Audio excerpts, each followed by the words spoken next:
Welcome to another episode of Coach's Corner. I have my friend Jourdan Kennis here today. Real excited to speak to him. Owner of Mamba Boxing in Milford, Connecticut. Been around the game for a long time. Here in Connecticut, out in Vegas. Runs a great program up there. Really, really, really good coach. Welcome to Coach's Corner, Jourdan. I appreciate you coming down. Yeah, I know you're busy with you. training and everything. Thank you for taking the time out. No, thanks for having me, man. It means a lot.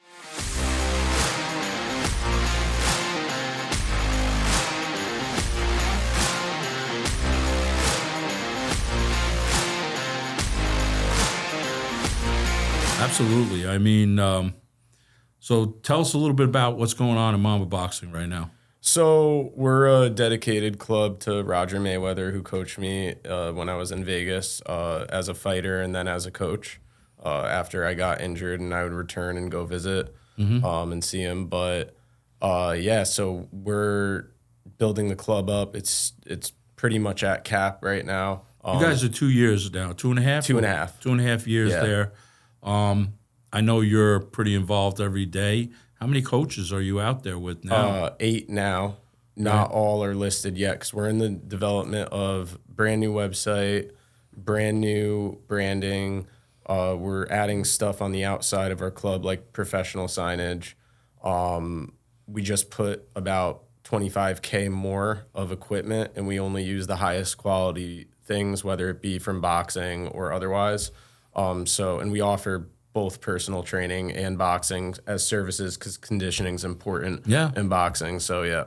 Now, you guys are full-blown every day, or what are your hours over there? So we're 8 a.m. to 12 p.m. Monday through Saturday. Monday through Thursday, we reopen only 5 to 9 p.m. How many fighters you guys got rolling right now? Now, I know you've been on our shows. You've brought some really, really good amateur talent I appreciate to that. us, and always well coached and competitive. So what are you guys running about right now? We got about 17, I would say. Out of those that are competing currently, there's about 4. Awesome. Well, we hope to see you June 22nd on the Sizzler. Oh, yeah. I know you put your stuff in there, but let's talk about you. Let's talk about your evolution into this sport. And, you know, it seems to be we all have a story to tell about this sport, how we got here. And it's a calling, I think. It just calls us, you know. We don't go looking for it. It just kind of sucks us in, and here we sit today. Yep. So, you know, bring us up to what brought you into the sport. Insecurity and wanting to know that I could do things that were at a higher level. Growing up in New York as a child, a lot of bullying, but I was the type of person to never, if I got rain fall on me, I think someone spit on me, right? Right. So I'm looking for that. And that comes from anger issues and insecurity. So I would get in a lot of fights at school and stuff like that until I moved in with my father in Connecticut in freshman year of high school. And when I got through high school, there was still questions that I had about what is the toughest thing I could take, what I could handle. And I wanted to really push it to the limit and see. Plus, I needed discipline. I needed to get away from doing bad shit.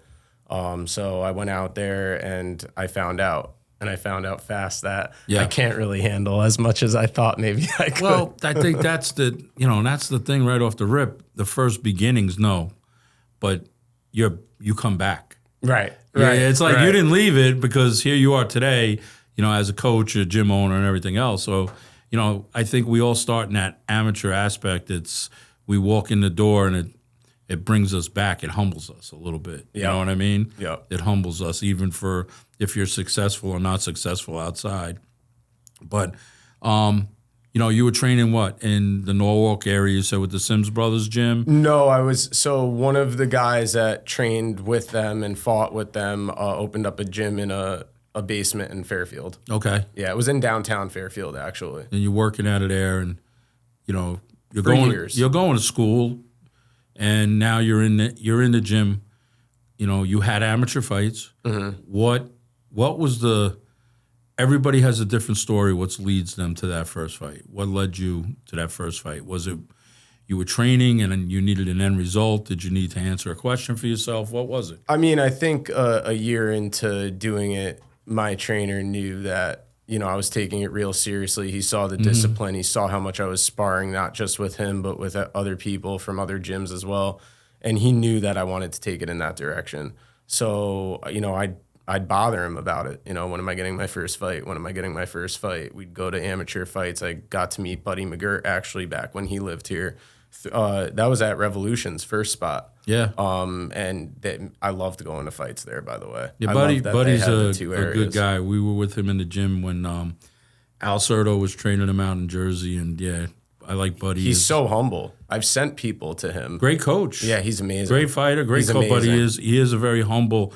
He's a teacher of the sport. I think he gets overlooked at times as far as trainers out there right now. That's crazy. It's crazy. I think, you know what? That's a separate conversation. Yeah, I mean, you and I know that because we're in it. So, we realize that. So now, the lead up to your first fight, tell us about that. Yeah, so real nervous. I always got nervous before competition because I want to be my best self, and I knew it was a performing art. I had it. Other guy definitely won that fight. I lost. I fought it in Jordan 1s. I'll never forget that because you could wear any shoes you wanted.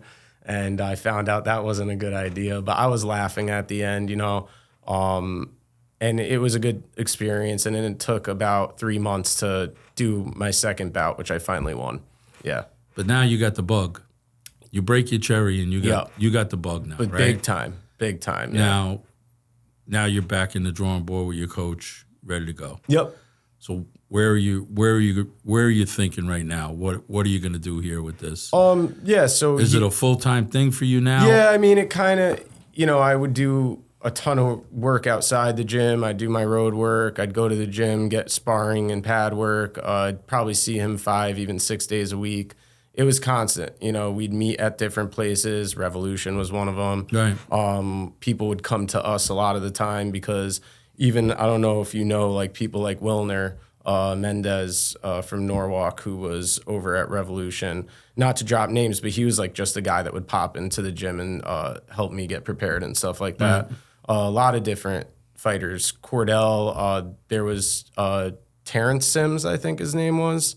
Travis? Travis. No. Terrence was their nephew. They had a nephew who was fighting for a while. He actually ended up fighting out of Revolution, I think. Yes. So there was just a lot of different people around at the time that I recall who would try to kind of help me prepare for bouts, and that's what we would do, and we'd take local fights. You're getting good work, right? You were what, 130, 135? 135, and I was getting good work, especially for me because I was lacked of experience at that time. In the beginning, because you did say you started a little late, did you feel you had a learning curve to overcome at that point? I mean, my coach and my sparring partners for sure let me know that. Right. And I also got to, one of my sparring partners here before I went for Vegas was a guy named Jadishi Green, who was from Grand Rapids, and he actually sparred on the Olympic team with Nate Jones and Floyd. And this is before I even got down with Roger. Yeah. And he actually fought Paulie Malignaggi, which is interesting. Yeah, I remember the name. So you're going through all of this. What is the point that leads you now that I need to move out of this area? And is it, because of I need to be somewhere else to be better in this sport? Or, and no disrespect to our guys here, Ahmad and Revolution and all those guys over there run a great program. Shout out to them. But, sometimes it's time for a fighter to go. Well, I think there's a few things at stake. I think first of all, right now, the current state of Connecticut, and I'm not talking about USA Boxing as an organization, I'm talking about the gyms, right? So you got you at Danbury, you got, Brian is still a big part of this state. I'm here. You got people are coming up and people are holding up and people are producing good fighters now. There's more. Yeah, I mean, look, I come out of the New York gyms similar to you. Connecticut, we talked about this on a couple of episodes. There are a lot of good gyms out there right now producing a lot of good fighters right now. Amateurs and pros. We got national champs out there. We got some really high-level pros out there that are coming up. You know, pros from the past, you know, world champions, Chad Dawson. We can go down a list of everybody. I don't want to miss anybody or sit here. So, you know, but, you know, I think now Connecticut is starting to get more respect. And to what you're saying is there are better gyms out there right now. There are better programs being more consistent to build fighters. Yeah, it's competitive too, and you know, that's a good thing. You know, competition breeds success in all areas, and I think that styles makes fights, right? So different styles is good too. Listen, I totally agree with that. I think, you know, as coaches and as fighters, you want to be competitive. You want to challenge yourself and say, hey, and I use the expression a lot, do I belong in this sport? Do I belong here with that level of talent? Right. You know, when you're honing the talent in a certain area and you're doing well and you're seeing good progress, now it's time to say, hey, what if I venture off? Well, I think that was kind of the thing is that, so my current coach at the time was starting to get rid of his kid program, and he didn't want to be involved in boxing anymore. He was like done with it. He wasn't looking to build world champions, and it wasn't making him money. He was more of a personal trainer. He actually works more with older people now, and helping them rehab and stuff like that. So it was just time to find a new home. And that home at one point was actually going to be under Victor Cruz at Revolution. And then at some point, because of Elvis, I decided, like, you know what? I have this connection. I want to see how deep I could take it. I am obsessed with what I've seen with Roger because my ex-coach taught me about Roger Mayweather already and was a huge fan. And I knew I could meet him through Elvis. So Elvis, you know, had me visit different places. I saw, you know, I went to Johnny Tacos, Richard Steele's. I got to spar Devin Haney over at the Hit Factory. And he was like 14 and I was in my 20s and he beat the shit out of me. So, you know, I mean, I'm embarrassed telling people that, but that is the truth. Yeah, but you know, here's the caveat with that, with fighters, okay? On a personal level, maybe you're embarrassed, right? But you're dealing with guys that are already becoming national champions, nationally known fighters, and who are, you know, fighting at a high-level world championship right now. So, you know, getting in there and whether or not, you know, that might have been that one day he got the best of you. No. You know what I mean? So he was getting the best of me. Okay, but still, you know, you're working with a high-level guy to improve your game. Yeah, sure. You know what I'm saying? So, like, I don't know. I take it like that. Not that I want to see fighters get hurt or my fighters, but sometimes you got to put your fighter in there deep and say, hey, what do you got? Yep. Well, I wanted to put myself in there deep. And when we would venture out, once I was under Roger, when we'd venture out, I was venturing out with someone else. I'll make that very clear. And the guy I was venturing out with, whose name I don't want to mention, it wasn't his real name, was one of those real sketchy managers that like sees something in you and wants to, you know, kind of use that to their advantage. And I think that he saw the marketability because I was different. Yeah. And that was about it. You know, and he would use that however he wanted to, but that's where I got a lot of those opportunities. But like I said, I went into Vegas having an idea that I wanted to train under Roger and then made that a reality. Were you thinking at the time when you're there with Roger, and I'm sure you got tested right away to see if you were, like we were talking outside before, if you're coming back? Right. Like, I never met him.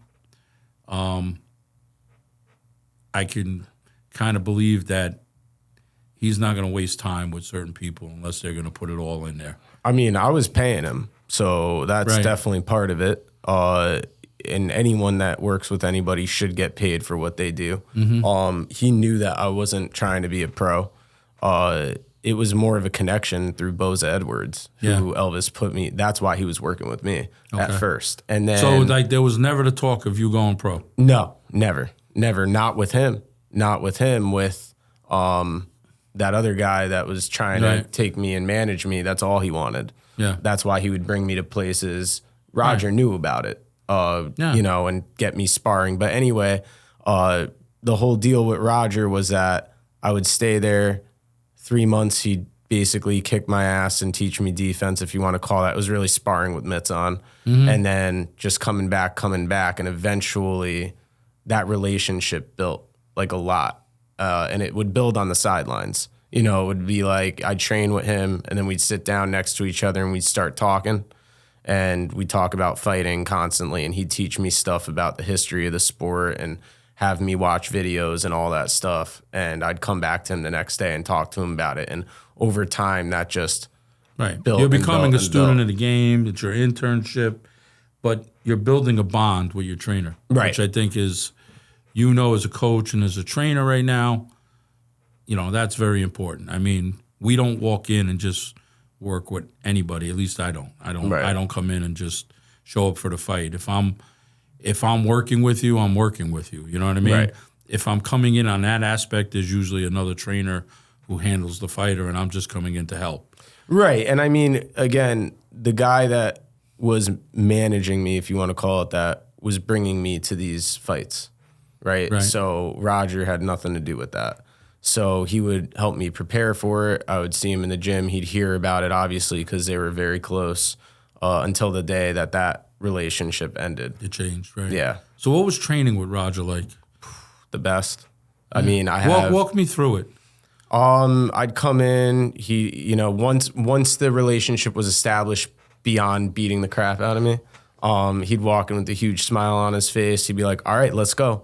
And we get on to right to the decline bench. We do like 75 medicine ball ups in all different directions, throwing it back at him, just going straight up, going to the side, just as a warm-up. And he would lose count constantly, and he'd laugh at losing count and make me do more. And then once you're nice and tired from that, we do a hell of a lot of pad work. The defense was there. Other times it would just be flowing, and he'd teach you the flow.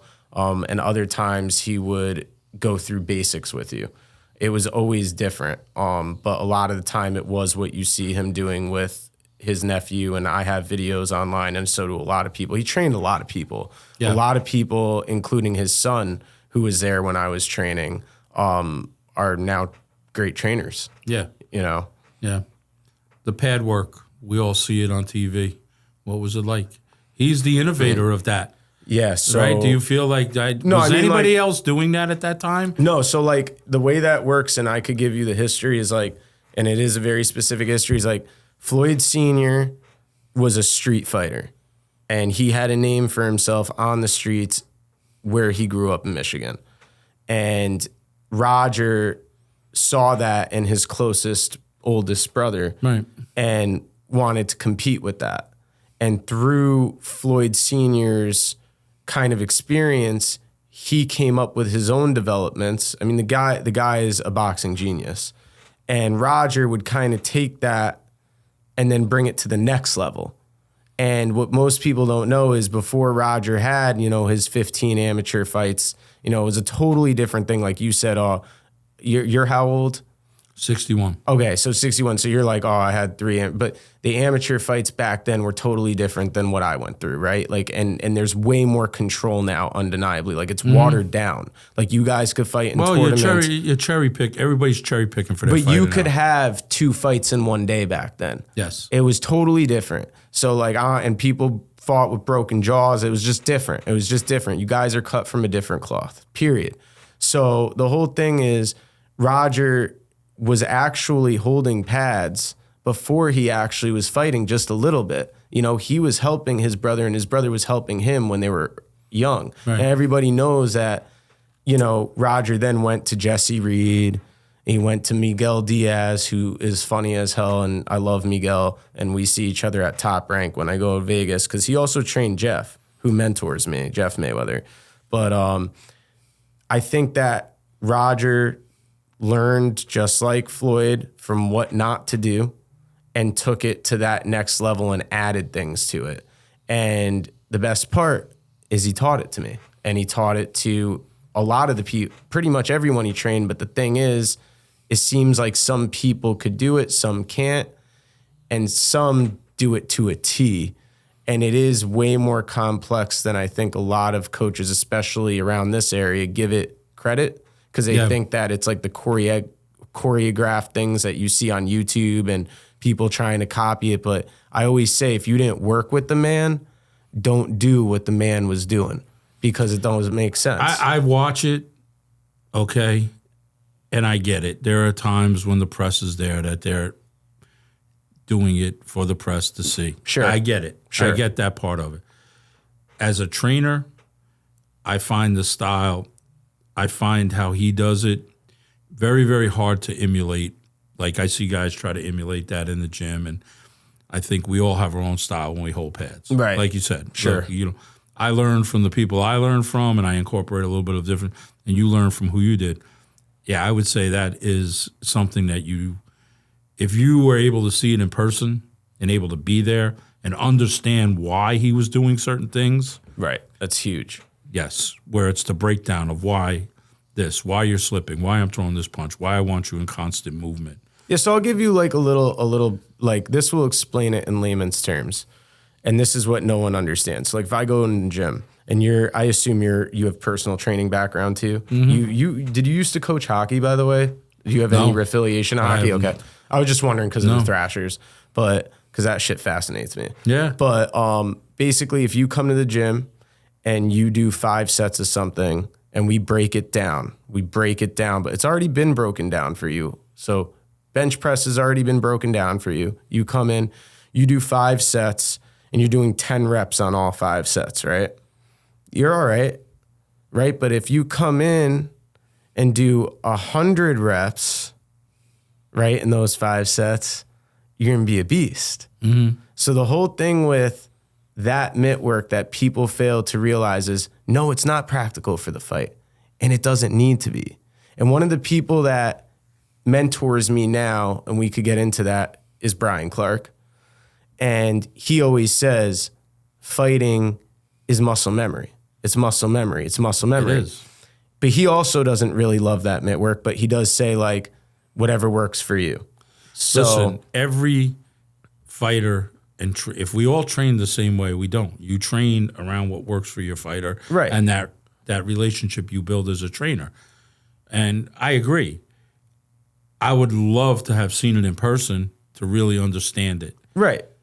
You know, I think, look, it's worked for Floyd. No one's can emulate that. He was doing that every day, probably before YouTube cameras and everybody else was putting it on him. He was doing that as a kid when no one was watching. But it worked for a lot of people, and that people can't even name, like myself. And the thing is, through a 3-minute round, we're doing what a lot of coaches are doing 3 times, 300 times. Right. And that matters. So what is the output you're looking for in a round there? In the actual match, or when we're doing the pad work? Pad work. 150 to 300 punches, it could be. Yeah. Could be. And now that's once they're trained, because there's a programming phase, right? Where the computer needs to learn the inputs, and then, okay, the brain knows the inputs, so now I'm going to output. Right. And then the reaction comes. Now you're correct. Right. You're able to go through everything. You process it. You and the coach are one sync right there with everything going on. Don't, I'm not going to tell you. You read me. We're not calling read me off of each shot. Just like you do on a fight. You got to read the opponent. Right. They're not calling out 1, 2. Yeah. Right. No. So now you're there. You're fighting. What changed it up from you as a fighter that you said, hey, I know I'm not going to take this as a fighter. Sure. But I love the sport. I want to be in it. When did it switch, and how for you? So it's more complex, but basically going from that transition was as simple as thinking you're something you're not because Roger is your coach, right? So you come down with the big head. Now anyone like Otis Pimpleton or anyone that see me train over at the Mayweather Boxing Club could easily say, I could have told you that. Let me ask you a question, though. I'm going to ask you a question here before we go into the coaching aspect. Yeah. Did he make you a better fighter? Yeah, well, he let me fight as who I wanted to be. No, that's not what I'm asking. Did you feel you became a better fighter under his tutelage? Yes. Like that's what I mean, because I wasn't able to fight who I wanted to be under other people. And when I got under Roger, he allowed me to fight the way I wanted to fight. And that So gave me relaxation in the ring. He gave you a little opinion back and forth, even though who he was as far as... Confidence. Okay. I just needed confidence. That's really all I needed. Yeah. Look, I get that. Some fighters click with certain trainers, and no disrespect to anybody out there, and some don't, click with certain trainers. It's that confidence and that rhythm that they get. And, fighters and trainers are built in close quarters, not when they're coaching each other. 100%. 100 at his house. You know what I mean? Or sitting out on, or taking watching a walk, tape or whatever. That was huge. Those are the moments that, a trainer and a fighter can connect. 100%. So, yeah, victory was what defeated me, right? So I was doing so well, came home to visit my family right around the holidays. It was right before Black Friday. Went down to go visit my old trainer. Sparring, had a gym feud with a Golden Gloves kid that weighed 190 pounds from a local gym that again, I'm not going to say names. Right. And David said, well, why don't we settle this right here? I shouldn't even say this, but because I don't want to throw David under the bus, and I'm not trying to, and we've settled all that. We're mad cool. It was also my fault. He was like, why don't we just do 3 10-minute rounds? 190, 135, 3 10-minute rounds. Yeah, he kept asking me so my best friend was there.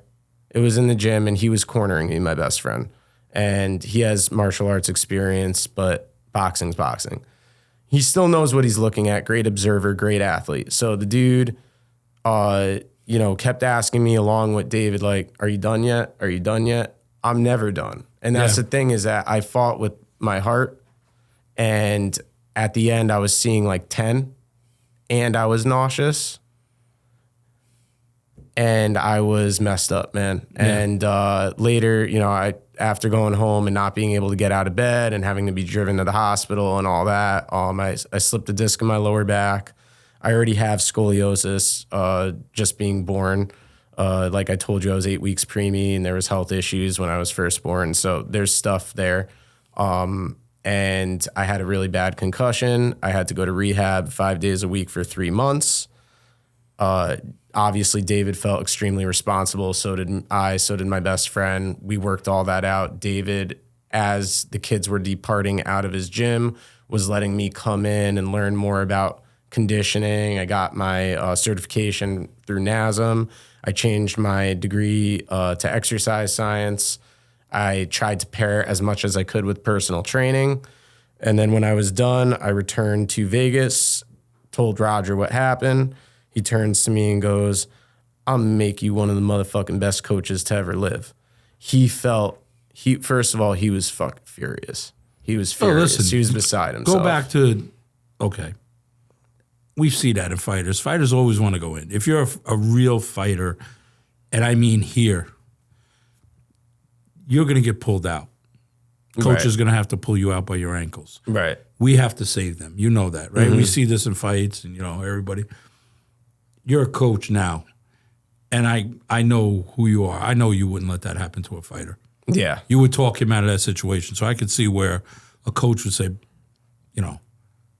they're not blaming the fighter, and I'm not blaming the people that were with you. I don't know them, but as coaches, like I just said, we got to save you. Right. This is not a good idea. Well, why are we doing 3 10-minute rounds? That's what I'm like. Okay, let's go past that. You're 130, he's 190. Yeah. Let's go with that. Whether you're doing 2, 3, it was a bar brawl in the gym. Yeah, basically. So I was pissed. You know what I mean? I was pissed. Listen, but that shows your heart. That shows your passion for the sport. So now comes the second part of where you're at. Yeah, so he just, under his tutelage, right? Steve Forbes was trying to come back at that time. There's still Floyd Diaz. His son was there. Keith Hunter and Mike Hunter. I don't know if you know them. Yeah, Michael Hunter. Yeah. His son's fighting Cassius Chaney, June 7th. Yep. Shout out to both of those guys. Love Keith, man. Love Keith. He's such a humble dude. But yeah, like all those dudes were there, and basically we'd go back and forth, and he would coach them. He'd have me watch.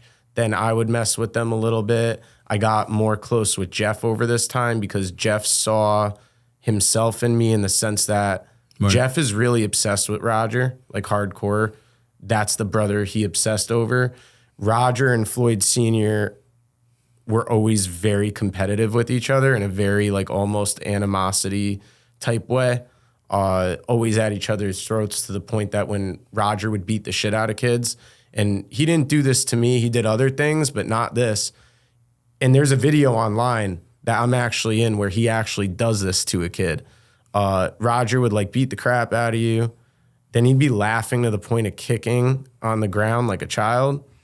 And then during that time, right in front of Roger, Floyd would like signal the kid to come to him and be like, yo, all this beating that my brother's putting on your head, it ain't good for you. You should be training with me. Straight up. Oh, man. Straight up right in front of each other. Yeah. I mean, there's interviews where they're with each other and they don't even face the same way. Yeah. But at the end of the day, they still got each other's backs. Yeah. But they were super competitive. Yeah, they can't work with each other. And that's probably why Roger was Floyd's coach for many years, without the brother. You know what I mean? No, Jeff was there. Jeff was there for the first 10 fights. I don't know him either. His personality is a total different personality. Yeah, he's a good guy. He's a really, really good guy. He was a decent fighter. And he's becoming, not becoming, he is a very good coach from what I know of out there. Yeah, I've learned a lot from him. So he kind of paved the way for me while I was with his brother. He would, anything that I didn't understand, he would explain. He definitely saw that relationship and definitely cherished it between me and Roger. Still does. I mean, he came down when we opened the club and met the first 25 people. He gave me the blessing to open a club in the Northeast dedicated to Roger's teachings. Yeah, that's big. That's big. So when, now you're there, you're doing everything. You're wearing all hats and you're learning your craft in one of the best places out there. I mean, day in and day out. When did you realize that, hey, this is me. This is what I want to do? I mean, I think I realized it the minute I picked up the mitts after getting injured. Yeah. I fell in love with teaching. So my first personal training experience, I was 12 years old. I was privileged enough that I'm sorry, my phone should have been. Good. I thought I put it on silent way before I came. Okay. I'm not used to the button on it. So I started personal training at 12, privileged enough to always be taught everything. And I'm not necessarily proud of that. I'm just telling you the way it is. So like swimming and swam for New York State when I was a kid, got taught that. Lacrosse, I was on a team, so I got taught that. I'm used to teachers. So though Roger was the most influential teacher, like I still talk to my snowboarding instructor who I met when I was 7, and he still instructs me, and he's 54 now. I'm 35. So I'm a culmination, I would say, of 1,000 different coaches, right? Yeah, I think all of us are, and myself. Look, my background is I played baseball my whole life, played at a high level, played in college. My dad was a coach, had great coaches around me. And I'm talking about coaches that were coaching at the time for no money. Right. Some being paid, some not being paid, donating their time. And I was also around a lot of great boxing coaches and a lot of people. And I think that part, like you said, makes us better teachers. Yeah. I think we take a little bit from everybody and we have our styles of, we see what worked, what didn't work. We put our spin on it and we say, hey, this is the way I want to kind of go with it. And I think like what didn't work plays a huge part because I had some crazy experiences as a child, like crazy experiences with coaches in Long Island. So I think that, and I'm not saying even that those guys didn't know what they were doing. No, I just think that they didn't know what they were doing in their lives and it came out in their work. Well, also, look, we could bring that into the boxing gym. You've been around and you see. We have parents that are involved in the gym that think they know boxing because they watch a couple of videos on YouTube and they want to tell you how to coach their kids. We have other coaches out there. There's good and bad in everything. I'm not trying to disrespect 100%. anybody. But, sometimes you'll be in an event, we've all been there, and you're watching kids and they're getting the wrong coaching. They're getting the wrong instruction. They're not prepared coming in. You know, it's hard to sit back. Look, I'm a teacher. I love to be in this gym, helpful in this sport. It's passionate for me. The day it stops becoming passionate, then will be the day I'm not in the gym anymore. Smart. But, you know, it's like we need to pass it. You know, there's another generation of young kids, and you seeing this in your gym, and I don't mean to get off track here for a second. If we don't start building this sport with the younger kids properly, like, think like this. You played other sports, and I'm going to take lacrosse because my daughter played lacrosse in college and high school, and she was a very, very good lacrosse player. Okay, so if I didn't talk about you on the podcast, Brianna, I am today, so perk up. It's a very technical sport. Yeah. Oh, yeah. You need instruction to learn the sport. Yep. Hand-eye coordination and everything else. Those programs are built fundamentally from a kid who's 7 or 8 or a girl comes in and they learn the fundamentals of the sport. For some reason, we go to boxing, that is lost. Yeah. Right? Think about 100%. it. You swam or you play baseball. Certain fundamentals, you know, whether it's the dad or whoever's teaching, there's certain things that are hit on in practice. Okay? In boxing, you can go to 10 different gyms and watch the instruction of an 8-year-old kid, and they'll all be different. It's so true. But the fundamentals of this game have not changed. No. And the footwork, the basic fundamentals of boxing has not changed. I think it's terrifying. You know? I think it's terrifying.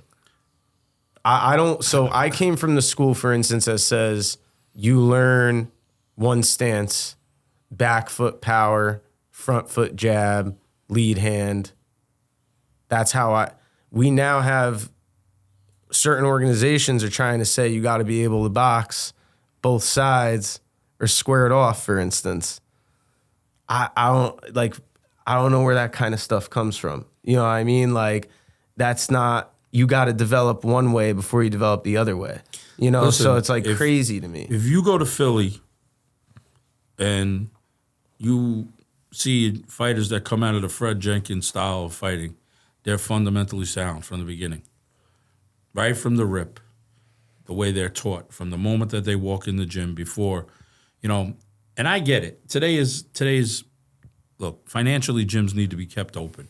You're based on your membership, unless you got a grant or you got a, you know, nonprofit that's somebody's. Which a lot of the time are profit. Okay, but that's fine if you're putting it back into the gym. Yeah, sure. If you're paying your instructors and you're building the program, that's what it's for. It's not for the owners to profit, right? Right. But, you know, we lose track of it. We lose track of that dynamic of, hey, listen, parents want to see results with their kids, right? Oh, and everybody's answer is, when can I spar? When can I fight? Well, you only been here 2 weeks. What the hell do you think is going on? It's like an epidemic. And I think sometimes it's hard for certain coaches to be repetitive because, you know, it takes a while, especially with young kids.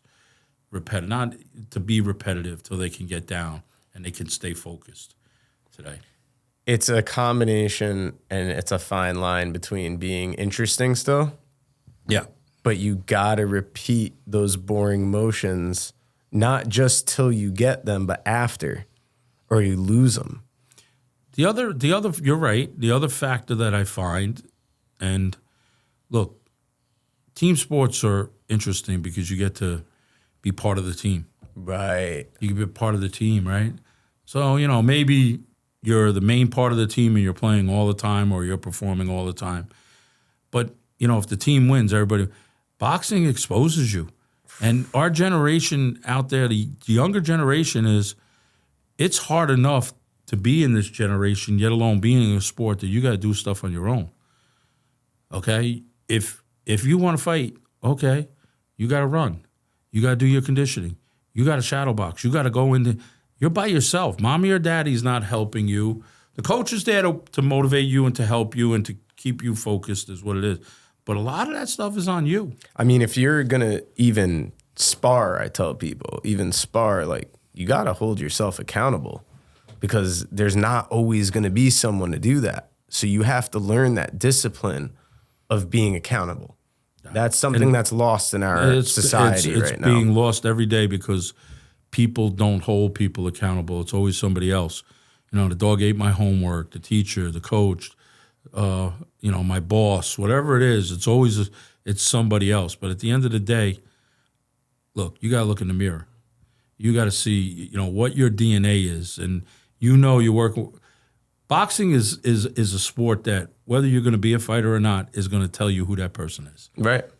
And listen, if your DNA is one way, fight that shit. Yeah. Prove to yourself that it's not. You know, where's the honor that you like to do that? You know? You're telling me, as a coach and as a fighter, right, you knew that you were not a very talented fighter. No. Okay? That you had to work. But a lot of people don't today. A lot of people. But you still worked. You still chased it. You went and challenged yourself and said, okay, let me see what I can do here today. You answered a question to yourself. That's what this sport does. It's going to challenge you. And you could have quit. Right. You could have quit. Right? You could have said, nah, this is not for me. I'm not going to do this. But we see it with kids today. Even adults. Now, the training's too hard. A lot of adults. They quit. A lot of adults. I can't do it. A lot of big babies out there, man. But there are. But you know what, Jordan? We overcome everything. I tell everybody this. If you think that you are absolved from something in life as a problem, you're fucking lying to yourself. Right. That's true. Because we all have something, whether it's illness, family, whatever the case, somewhere in your life, you're going to be tested. Yep. You're going to be tested to see where it is. You know what? In the boxing gym, you're tested every day because your peers are your judge out there. If you put a kid in the ring to spar, there's kids looking. If you're training with a kid and he's just learning and maybe there's kids looking. If that kid's evolving and becoming a good fighter, there's kids looking. They come into the fights and you're losing. They see it. They see it. That too. Right. Exactly. There's no, you know, you can't tell a kid, you can't tell a person after you get knocked out in a fight, you know, a knockout's a knockout. What are you going to say? I got knocked out. No, I tell people, we win fights we're supposed to lose. We lose fights we're supposed to win. That's boxing. Jeff says that all the time. That's a Jeff Mayweather verbatim quote. Yeah, that's a boxing. Verbatim. That's boxing. 100%. Okay, you know, you've been in corners, you've been robbed. Yep. Guys you've been there. Yeah, right. Me too. I mean, I had a girl fighting in a tournament. I'm not gonna say where. Literally beat the girl for 3 rounds, corner to corner. Right? People come out to hand the belts in an amateur tournament. They're handing the belts to my girl. Right? Judge calls the other girl. It's crazy. What a unanimous decision. All the time. All the time. And you know what? Okay, I get it. But, you know, they're volunteers. I don't want to shit on anybody with USA Boxing because they're volunteering their time. And, you know, mistakes are made. But, you know, we've all been on that stick. So now you're in this thing. And who's your first fight with that you worked the corner with? Was it a pro fight or is it an amateur fight? Oh, no. I never. I'm going back. Bro, I never. I never worked a pro corner ever in my life. Not yet. Not yet. No, and that's surprising. That kills me. You know, that's surprising. I know. I mean, with that pedigree, they never brought you. Well, it's funny. Like I worked. So at one point, Cordell actually had me holding pads for him for a long time. It was way before the Ammo Williams fight. Like I want to say 2 fights before that. And Josh Crespo, I don't know if you know him. Yeah, I know Josh. At a Brian's gym, was sparring Cordell, and I remember like being on the side watching, and he'd say to me, he'd be like, yo, you could really see how that mitt work's like really helping him and stuff, like the reaction time and all this stuff. And I was like, oh, it's cool that someone notices that. 'Cause Josh is freaking well schooled. He came from Brian. Yeah, I mean, and you know, he definitely did. And you know, shout out to Brian Clark. You know, he's definitely an old guard here in the state of Connecticut. Yeah, and special guy. But anyway, so that, you know, things like that would transpire. I helped out King Mo when he was down here at Top Team back when they were in Danbury. He was helping Glover Teixeira get ready for a fight. But I've had those experiences. Steve Forbes never made a comeback. I did hold pads for Floyd Diaz for a while past Roger passing, and then I made a huge error on trying to become his coach. I'm such an idiot. I don't even care. Like, I said to his dad, Mike, I was like, hey, could you bring me in sometimes? I would love to help him out. You know that you saw us work together. It's the same thing as Roger. Like, I just want to be a part of it. You don't have to pay me. I'll fly myself out. I just want to be there to warm him up. Like, I just want the experience. And I was very transparent about it. And he got back to me, no. And I actually went, like, I got upset. I was like, hey, man, like, why? You know, and I was bad, dude. It was bad. And I made a mistake. And the truth is, I just harmlessly wanted to have the experience. Right. And still haven't gotten it. Now it's just a matter of probably time. But my thing is, building a world champion isn't my goal per se. It's teaching authentic Midwestern boxing where I grew up in the Northeast, the way that Roger taught me to the general people. What do you think the difference is? Walk us through that. The Midwestern versus... Midwestern technique to ours out here. What do you think the difference is? Specifically, I think it's rhythm and timing. Like, specifically, I think that we harp a lot on technique-based things. He's harping a lot on practicing that rhythm and timing, that it's not all based, like, here's a saying that I actually came up with, and it's true to life. You could do the right thing at the wrong time, and it doesn't work. But you could do the wrong thing at the right time, and it works. Yeah. So I think that, you know, first thing that he started working with me when I met him was how to catch all the punches and read them. Then it was, you got no head movement. And that's really what changed. And I'll never forget the day he said, you got head movement. And I was like, oh, okay, now I get to be way more confident just based on that, because I knew I looked funny when I was shadowboxing. Now to this day, I'm super comfortable. You know, so it's like, I think that style allowed me, like I said earlier, to make me fight at my full potential. So the difference, I think, is based on that. But that doesn't mean that coaches here don't teach that. It doesn't at all mean that. It just means that I learned from the authentic guy who teaches that style. So I wanted to bring it here. Yeah, you were there. Right. You were right there on the job every day bringing it. It's not like you Googled it, you looked at it from a distance, said, I did do that too, sure. I mean, you have to study, right? But you were in the trenches every day learning the style. I mean, especially the fact, here's the major privilege, right? Being in the Mayweather Boxing Club and watching Floyd prepare for fights and not getting kicked out of the gym when he's doing that. That. Right. Like, how many people get to say, hey, I watched Ali spar? Like, we're talking about the best fighter ever. And I got to watch him prepare for basically everything but Manny Pacquiao and Conor McGregor. So, like, holy, you know what I mean? Like, that was an experience, just being there for that. No, it's 100%. Look, I attest with you. I was out in camp with my heavyweight, with Frank Sanchez, and we were in the Canelo camp, and we watched Canelo spar every day. Okay? That's got to be insane. Yeah, you sit there like a fly on the wall, and you want to know something. It's like everybody said, no disrespect to Mungaya, because I think he's a great fighter, and I think he's going to have a great career. Absolutely. He's a game young kid. Oh, no, he's a beast. But what Canelo did in that fight, I saw in camp. Makes him look ordinary. I saw it in camp. Amazing. He was working on that right hand, that uppercut, all through camp. Getting it ready. Yeah, I mean, we were watching the fight, and everybody's going, I saw this 2 weeks ago, Sharpening 3 weeks ago. his blade, man. And at that level, you know. So what's Floyd like in camp?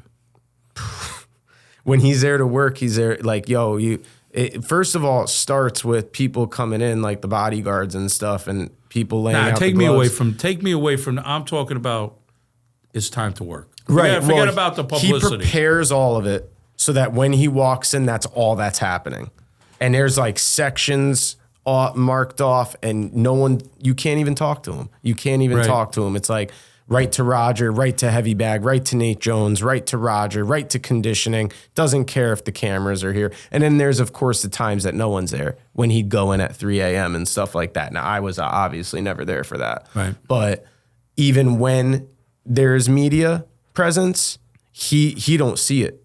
He's not looking at it. He's not affected by it. Nothing in his game changes from when he's training alone to when he's training with media. It's the same exact consistent So thing. he's not playing to the cameras. Never. That people don't believe that. And the crazy thing is the mitt work, blah, blah, blah. They do that off the camera. That's what it is. That is what it is. Yeah. Were you impressed with his work ethic the first time you saw it? Because look, everybody in boxing, he's flamboyant. He talks. You know, he's made a lot of money in the sport. He's undefeated. You hear all the stories. People had their opinions about him, and, you know, he didn't fight this guy at this time, or he didn't do this, or whatever the case may be. One thing that struck me from a distance about him was that you just said it. At 3 a.m., if he had it, I'm going to run. He always prepared himself. From a distance to me, and I was not there with you or seeing, you know, or know anybody that was other than you, but he looked like I'm ready for a fight all the time. He never looked not ready for a fight. Yeah, I mean, and that's the other thing is like the times that he's doing it at, right? Like that was all methodical, like training at night for nighttime fights. Yeah, but we go back, right? We use the expression, he don't got to get out of bed. No. He don't got to get out of bed. Especially with millions of dollars, right? Like he doesn't have to do that. What's crazy about him, like the only other person that hit, and I haven't met him, but the only other person, because I run a lot now and I'm very, very motivated by David Goggins. I know you know who that is. Yes. He is. I feel like they're like almost the same, but Floyd does it with a smile on his face with material things. Goggins is angry. Right. And Goggins I like that shit. I like that shit. I'm into it.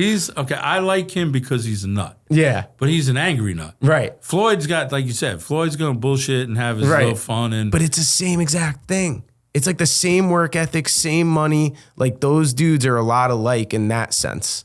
Not in the how they live sense. Very, very opposite. But like the how they train. Yeah. Tell me about the sparring when the cameras are not there. How intense is it when he's getting ready? I mean, he clowns everybody, bro. He clowns everybody. Is it a head game to get you out of your game? I think so. I think when you walk in with Floyd, like I wasn't there. I was in Vegas. I'll never forget. I wasn't allowed at the gym that day when Errol Spence sparred him. And I know you've heard that story. Yeah. We all have heard that story. So like, it's funny you say when the cameras weren't there, right? But he's still aware that people are there.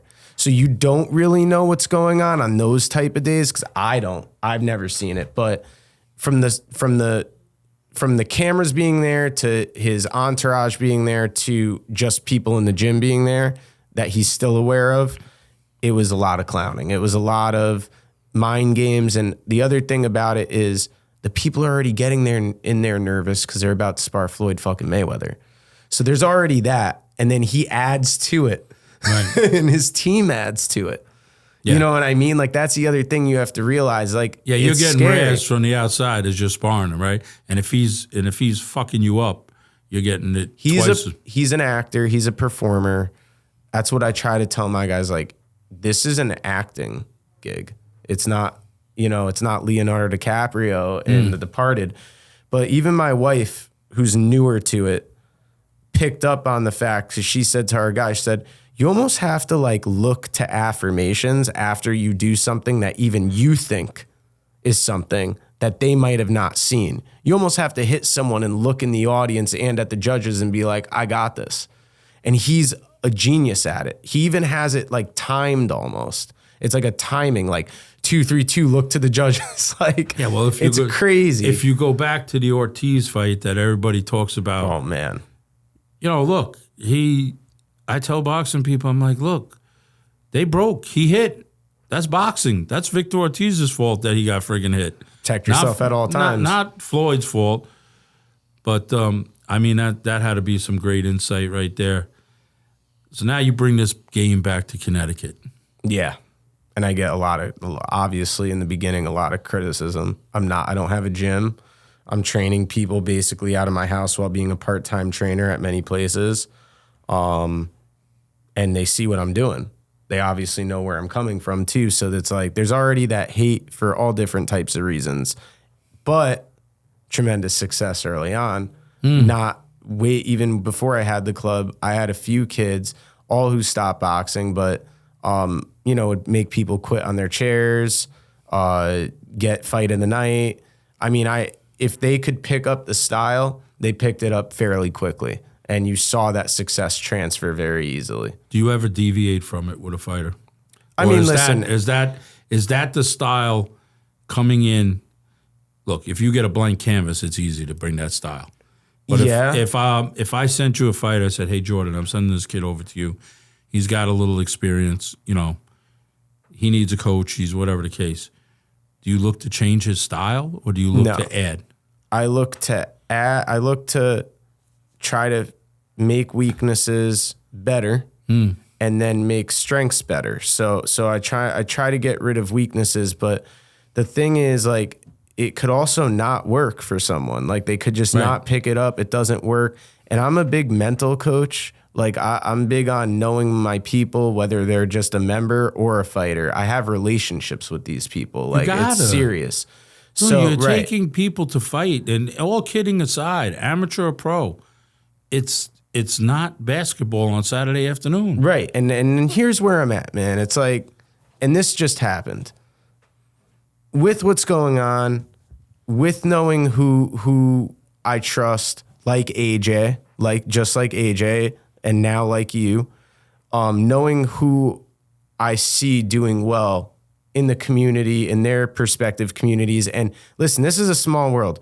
When people start doing screwy things, that goes around. It goes around. Faster than you know it. Faster than you know it. And recently, my type of thinking is like this.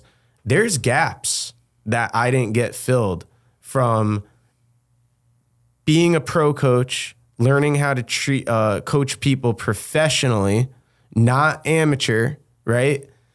But not having cornered a professional outside of the gym.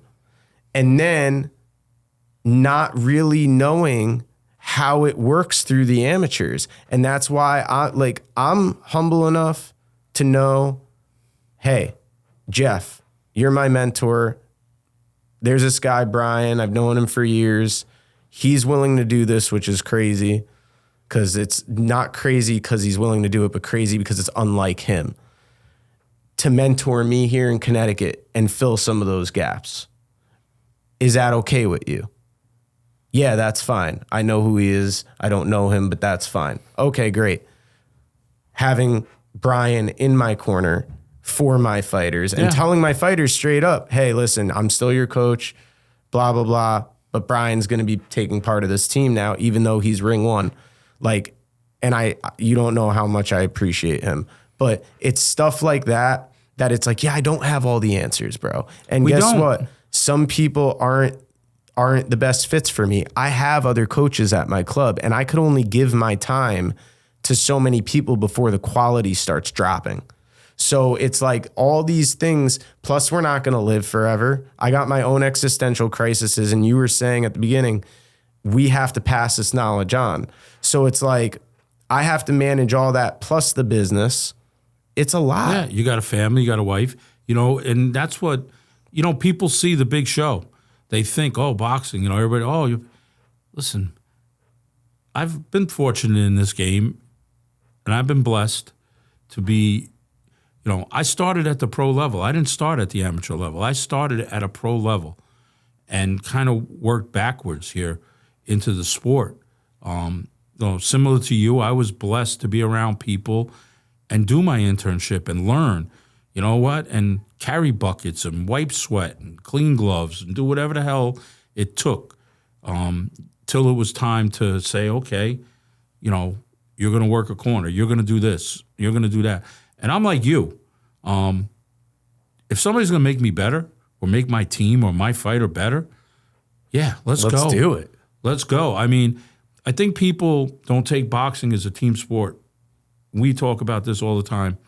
You know, I have a coach over, you know, Benny Little's a world champion kickboxer 3 times. He's great, man. He's I know exactly who he is. Benny, he's amazing. You know what?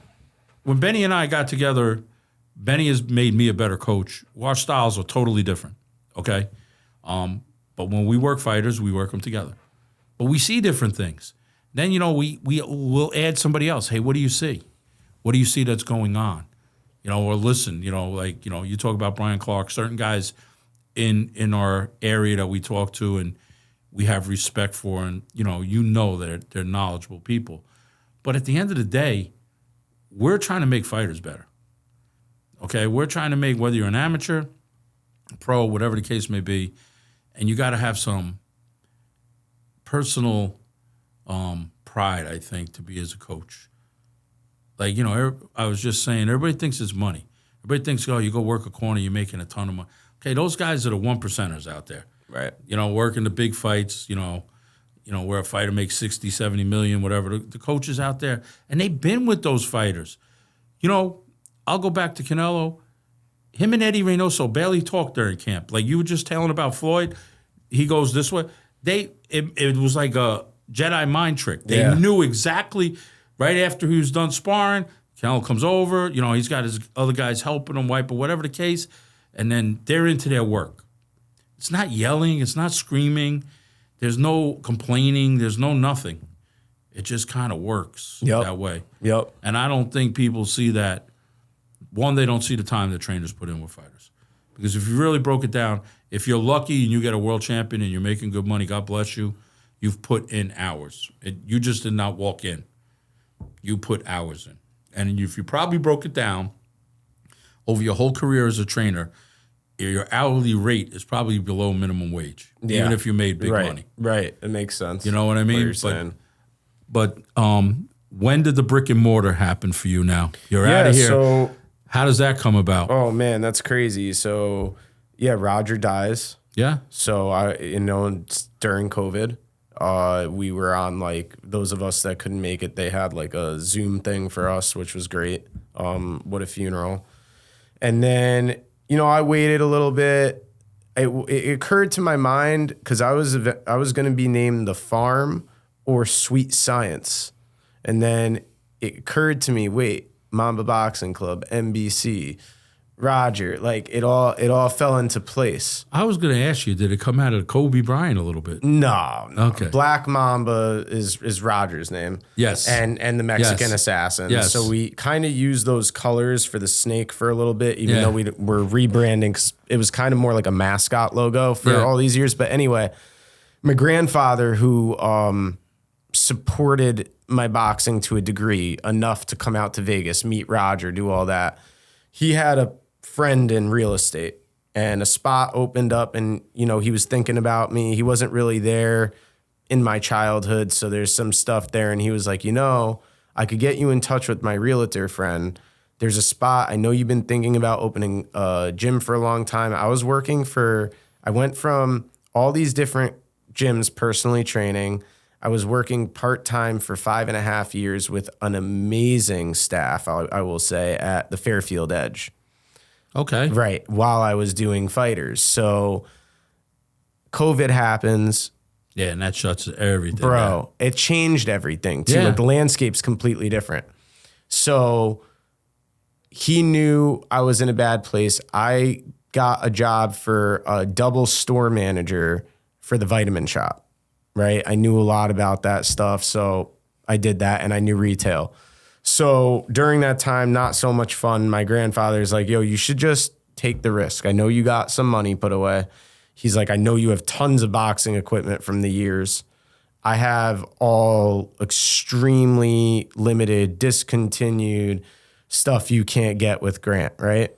So, I mean, look, you're very blessed there. And for people who don't know, Elvis from Grant Apparel is top-notch apparel out there. If you're privileged to have gloves or equipment from him, Yeah. So, and they don't make, so our part of our whole dynamic, and this is on our Google review from Jen, the lead designer, is that we have a special agreement that we have stuff they don't even make anymore, specially designed for our club.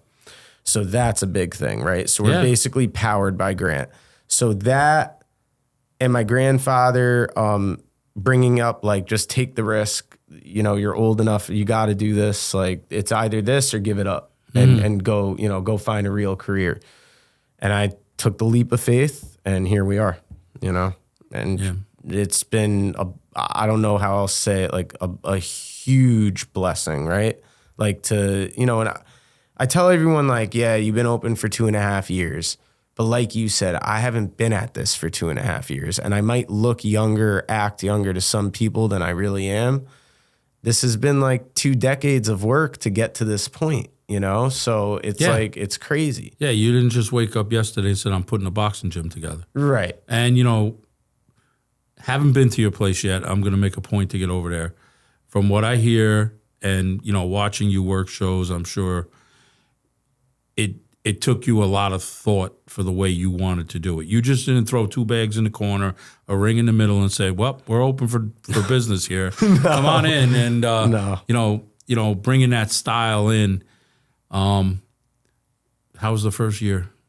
Let's put it this way. You're building a good reputation here in Connecticut. Well, thank you. Okay. I'm flattered by that. You are. You know what? And for people, you know, you're one of those guys. I watch your stuff up on social media. You're very informative and passionate about the sport, and you're giving really great instruction, right? So you're one of those guys that are just out there working. You're letting your work kind of talk.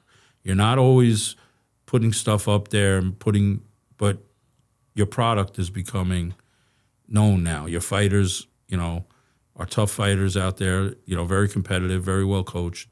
Did you expect to see the results of where you're kind of going now, or was it a nerve-wracking beginning? Nah, it's kind of like, I don't want to sound so crazy. It's kind of like living the dream, right? Yeah. Like, even hearing a guy like you say such nice things, like you know, Russ Amber is someone I'll quote on this. I love Russ. I love Mark Ramsey. Yeah, Rival. Mark, yeah. They're such smart guys, and something he said was like, the hero for him was always a guy with the towel on his shoulder, right? So when you have guys like yourself or Brian, like the dudes that have been through it, and they give you those compliments, you don't even know where to put yourself. Jeff Crawford out of California wrote one of the first Google reviews on my thing. He knew who I was. He knows it's authentic. He knows it's from Roger, and he's trained by Freddie, and they don't like each other. And he wrote this review, and I read it. I was in my club alone. It was like the afternoon. I was setting some stuff up, and it really hit like hard. Like, that's when I was like, yo, this is like, I'm still not in belief, but I live like a soldier. It's weird. Like, I live in a 700 square foot apartment, like 100 seconds away from the gym. My wife is stuck in there with 1 bathroom and 2 cats that we're obsessed with. Is she involved with you in the gym? Yeah, I mean, a little bit. She has to be, right? It's family owned, right? So, like, it affects her, but thank God it affects her in a good way. But, like, you know, she wants to get a house, and we want to live our lives, and I'm like this soldier that wakes up at, like, 5 a.m., get to work, go work with guys, come back, eat, go back to the gym every 7 days a week. And we're not even open on Sundays, but I'm still rescheduling people in the Sundays. So it's like, it's not that I'm looking for that lifestyle to end, and don't get me wrong, I still get away like 15 days to go snowboarding, and I live the life. You gotta. But it's still a lot at my age. I got shoulder issues right now that might need surgery. I have a master named Ha Kwon Jin from Korea that I started actually studying, like, real, not the bullshit stuff, like real shit with, who was an Olympian. I try to keep my mind still learning things and still focused, and I'm getting more into my flexibility now. You know, I'm running a lot, and I'm a competitive runner, so there's a lot of things that I need to work on with my body from all the years of constant damage and still training people. You know what it does to you. Listen, I hold pads pretty much every night for everybody. different fighters. We're getting fighters. I have a heavyweight and a cruiserweight who are my main fighters, and a super lightweight. They all punch and they all hit fast and hard.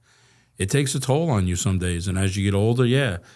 Knock on wood, I mean, I've always tried to maintain and be in shape, but I think the other aspect of this sport that you're tapping into now, that old school trainers are still, maybe not in, is the recovery part of this sport. Taking care of your body physically and mentally has become a big aspect of this sport now. It's not the 1950s where you put your work boots on and your heavy coat and you go run 10 miles and you're good. Yeah. No disrespect to those guys. It's just what it was now. Longevity in this sport is, you have to do some sort of recovery. You have to be able to know about your nutrition, mentality. We have sports psychologists today. Whatever it is. It's important, whatever man. it makes these guys give them their zen, it's all part of the game today. Oh, yeah. Yeah, the mind is so important. And you see this, you go back to Goggins and you go back to, rest in peace, Kobe. And I was a more Jordan guy than Kobe, and no disrespect to that, but watching and reading about him and some of the things he did, like after one game, I remember him reading about him when he hurt his ankle in one of the NBA Finals, and they thought he wasn't going to play. And he had a coach in Chicago who was his mental coach and physical, and he flew privately out at 3 o'clock in the morning. They were waiting for him, and they got him ready mentally and physically to play the next day. I mean, again, these guys don't have to get out of bed. So, like, what is the, they say that the guy who does it for the journey versus the destination, right, is always going to be more successful, right? And my thing is, like, Roger, they had to basically force him not to come back to the gym when he was sick, right?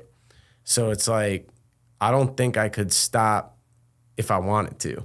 You know what I'm saying? So like, I'm super obsessed. I get what you're saying. Super obsessed. I don't like to use that word obsessed. You know why? An obsession It's unhealthy. Yeah, but it is unhealthy. Is it obsession or is it a passion?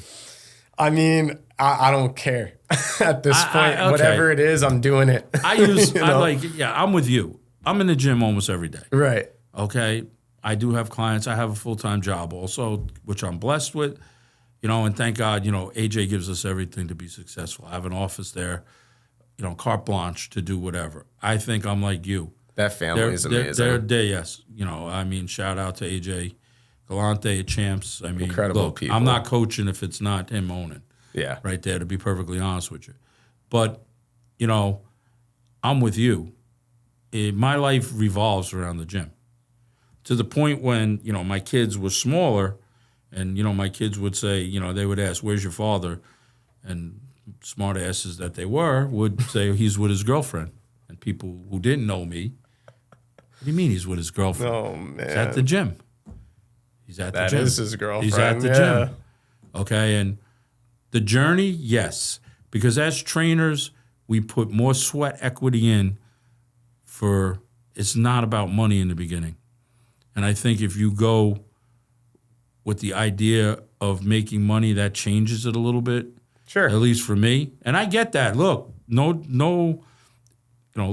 you got to pay bills. If you open a building and you're going to put your name on it, I get the business end of this. It's easy for me because it's more about passion. And we work with fighters. Some make money, some don't, amateurs, whatever the case may be. We're working with people at all levels. I hear everything you're saying with that, but what has always been funny to me is, like, no one could deny Roger and that family, like, all about money, right? But the passion is still freaking But they there. started, you know what I'm saying? Okay. They started somewhere, and you know what? Look where it led to them. Oh yeah, it's so an like empire. he didn't wake up at Floyd being 20-0 and saying I'm here again. No, they put a lot of sweat equity in that people don't know, and coming out of that Michigan area, hard, tough as hell. It's a war zone. God bless them. But going back to that is, you're right. They put work into the fights. Yep. They did preparation for the fight. He didn't, from what I know and from what I see, they didn't shortchange training. Right. Yeah, no, like that's what I'm saying. Like, it could care still be about money. They didn't care. Okay, but they deserved that because they got to that They point. set the bar. Right. They set the bar. Okay, so you know what? My hat's off to them. You Right. know what? Like nobody dropped them out of a spaceship and gave them a trust fund and said, you know, we look at Jake Paul. No disrespect, guy's putting in work, but he didn't come into this game being broke. No, he didn't come right, up. He didn't come right. into this game living in, an impoverished area or a broken family Sure. or, major situations that forced him into the sport of boxing or that, that was his calling. No, he's like making money off of it. Right? So you know what? Yeah, he is. And now it's a business. Right. 100%. Okay, maybe he loves the sport. I don't know the man, and I'm not going to shit on him because you know what? Again, guy's got a good amount of revenue. We've talked about this before on different shows. But he goes and trains. I give it to him. They say boxing is a business disguised as a sport. So, I mean, that's the saying over in Vegas that, Jeff always says, and, I have to agree, but I think that he saw the massive money opportunity. Maybe the passion came later if he's passionate.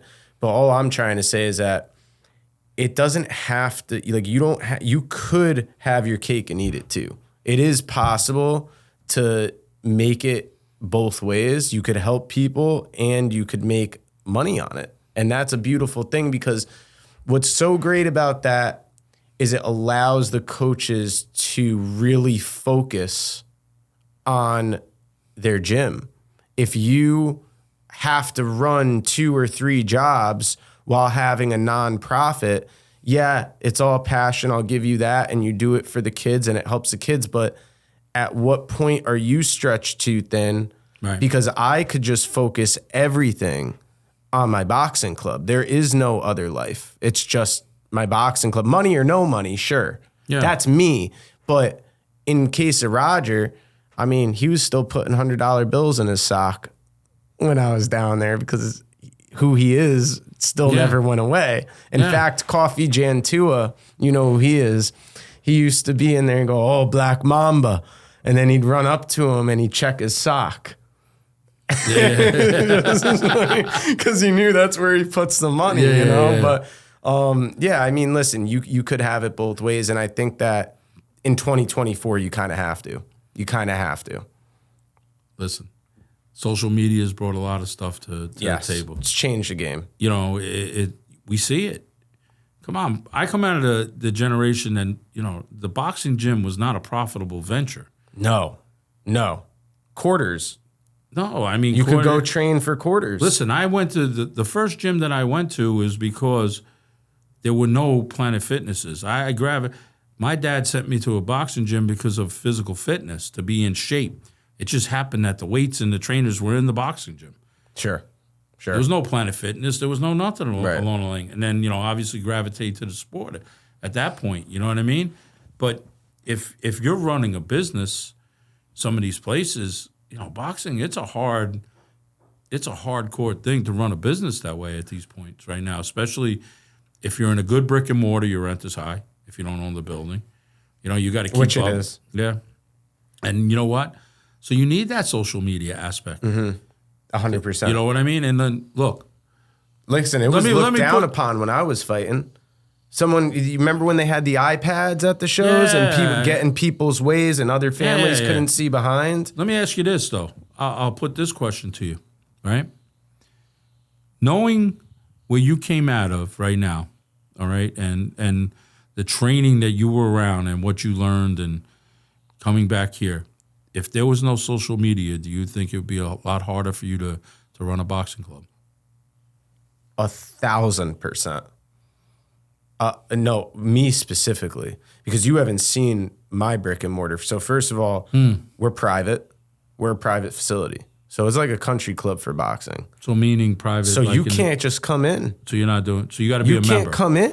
You got to be a member. You got to be a member. You got to be like a referral, or you got to make an appointment. So you can't just walk in. So and you're screening people. So not only that, but people have gotten mad that they can't see in, that the door is locked. We've gotten crazy emails and stuff. So like the whole thing is, I run it like it's ran kind of in Vegas.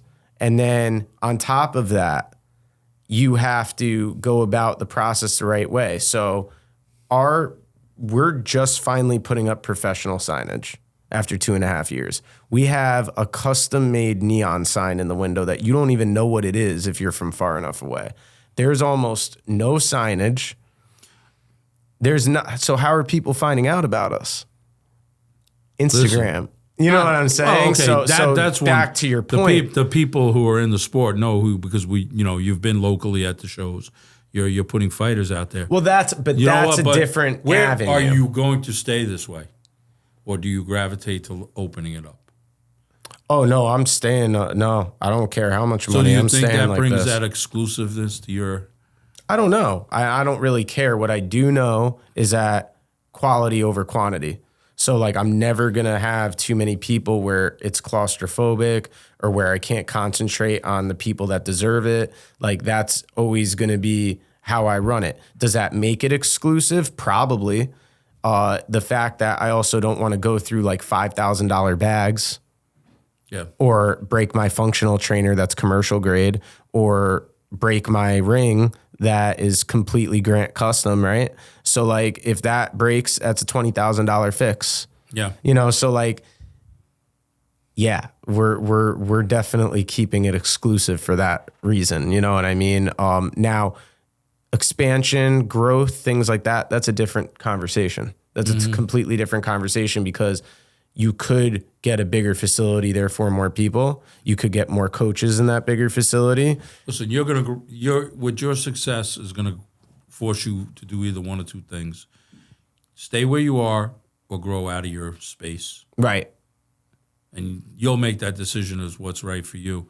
Are your coaches that you have in there, do they freelance, or are they the same style that say, hey guys, we're teaching this style pretty much around? Oh, no, they had. So we got one guy who has like a pass, and he ain't even really a coach with us. Like I let him work with people, like where most gyms see that dude who either teaches a different style or they think that he's going to take the clients. I kind of am like, please do what you're doing for the members is great. Thank you, because either you're going to teach them something that's going to help them, or you're going to teach them something that's going to go completely against us, and they're going to learn what not to do. But either way, you're helping. Mm-hmm. And he's cool with that dynamic. Other than that, everybody there is specifically taught to train in that style, and there is no two ways about it. And, anything beyond a conversation where it's like, yeah, no, I'm teaching no, then you're not working here.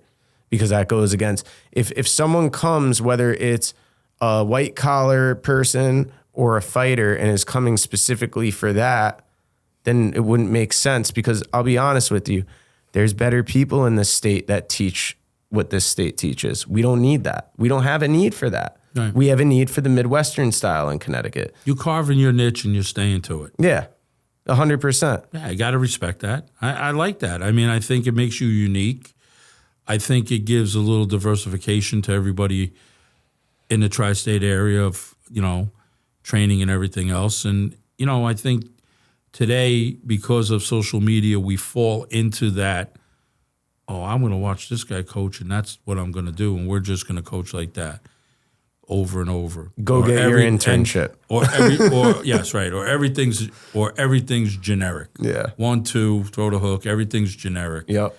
With no live network, right? No explanation of why. No defense off the offense. No, okay, we're going to talk about defense today or style. One thing I liked that you said earlier about the style, which I wasn't aware of, the rhythm and the movement. The rhythm and timing. Yep. I'm sorry. I like that. Elaborate on that a little bit more. I played drums in high school. That was like what I consider my basis of boxing. It was a percussion instrument, right? So it's like fine motor movements that have to be done on specific times in rhythm. Yeah. And that's what boxing is. And that's something that Roger would harp on. He would always say that one of the keys is rhythm and timing. Yes. So we'll kind of wrap it up here a little bit with you, and a couple quick questions. what can we expect from Mamba Boxing this year? Well, Curtis Coleman is fighting on the June 15th show at Mohegan Sun.